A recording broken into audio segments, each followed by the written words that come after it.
Welcome to Markets Now. I'm Michelle Rook along with Tomm Pfitzenmaier with Summit Commodity Brokerage, and we had a sharply higher day in the grains, livestock leaning mostly lower except for nearby live cattle futures.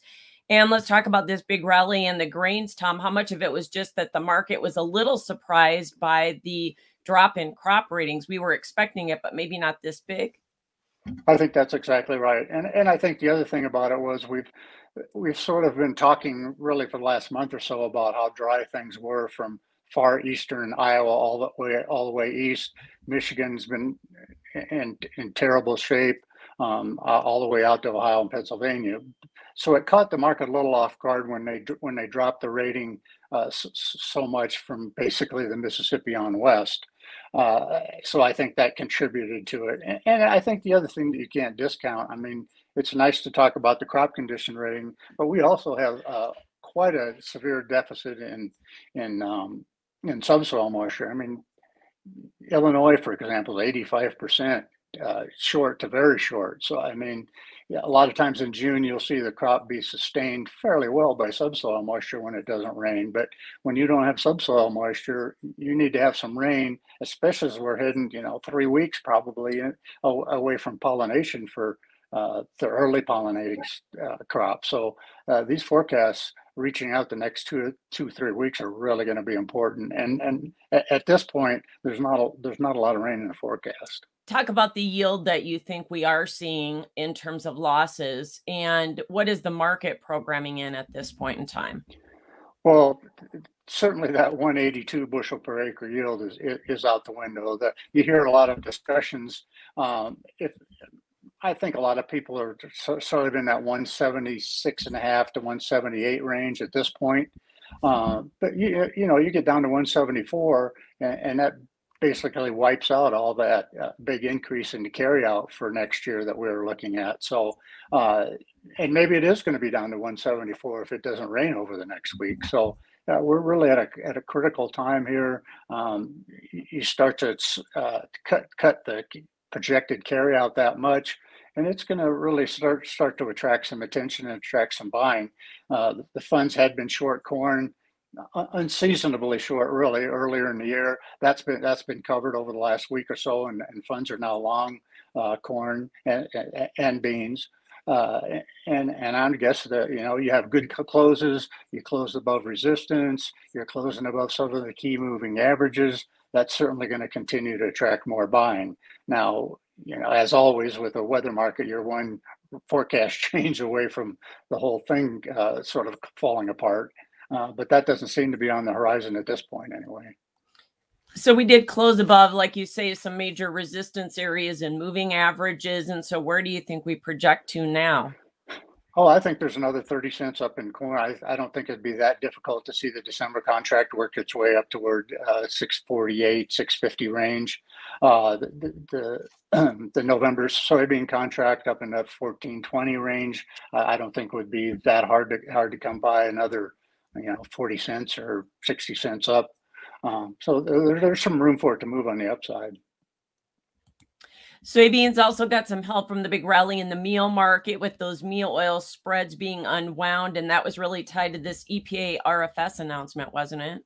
Yeah, that was kind of a disappointment. I was quite a disappointment because you had bean oil down the limit today, but and that really flubbed up the spread. So you got a big kick in the meal as people were unwinding that short meal long oil position. But I don't really think that's going to go all that far. There's a lot of plants coming on board the last half of the year that are going to be processing bean oil to provide biodiesel. And I think they're going to look at that as a bargain.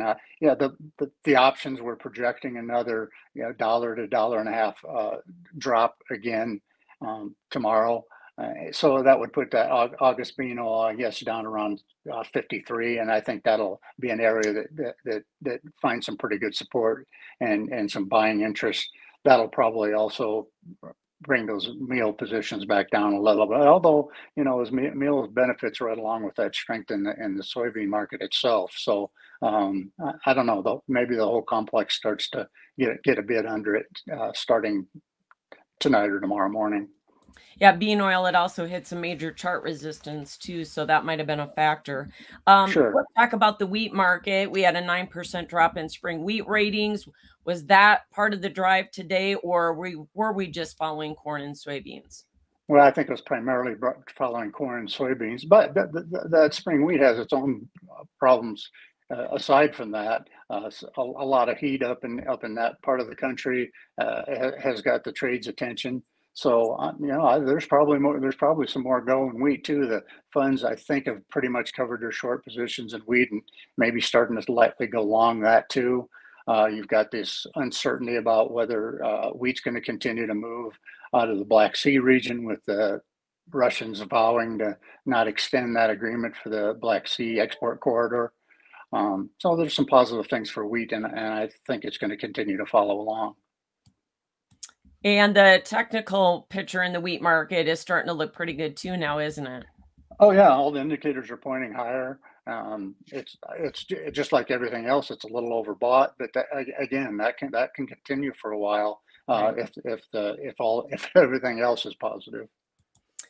Cattle market, we have had a pretty good correction off the highs after the key reversals, but do you think we have a lot more downside or not? I don't know that there's a lot downside. I think August closed around just under 170. I still think you could see it work its way down to 165 at the most. But the fundamentals of the cattle market are still quite strong. Numbers were up a lot. Slaughter was up a little bit last week, but that's probably not going to get a lot worse. I think everybody's staying pretty current.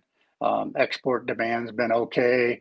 It's the domestic demand has held up quite well. So maybe you'll have a little bit more of a pullback, but I don't see that changing the upward trajectory of the cattle market for a while. Yeah, and obviously the higher corn market pressing on the feeder market, we kind of expected that. But the live cattle, to your point, how much farther down can we go with this big discount that we're seeing here, futures to the cash? Well, like I say, August maybe to 165, but I don't see Right. anything more than that. That would be maybe even an exaggeration on the downside. Hog market, did we just see some profit taking there today after what's been like a $20 run, or was that a function of higher soybean meal or what? Well, that the meal market was probably a bit of a factor there, although hogs tend to sort of travel on their own accord and don't. It's not like the feeder cattle market that follows grain so closely. So I think it's more the hog market got quite overbought. Like you said, had a huge run. Probably needs to correct a little bit, and then I think we're going to go into a sideways pattern as we go into the midsummer. Yeah, you think the funds have covered most of their short position? Yeah, I think they have. I think they've kind of gotten their position straightened back out again, and I guess I think the health of especially if we've got cattle prices as high as they are, I just think that's going to continue to keep strong demand for pork products at the retail level. Yeah, that beef pork relationship really got out of whack there, didn't it? Oh, it did. I mean, there's some bargains on the pork side. If you go to the grocery store, some of those big loins are cheap. I mean, so it's going to be pretty tempting if you've got a tight budget to move away from steak and toward that a little bit. Yeah. And cash and cutouts have had a nice little run here. So hopefully that can continue at least to be somewhat supportive to that market. Right. All right. Thanks for joining us, Tomm Pfitzenmaier with Summit Commodity Brokerage. That's markets now.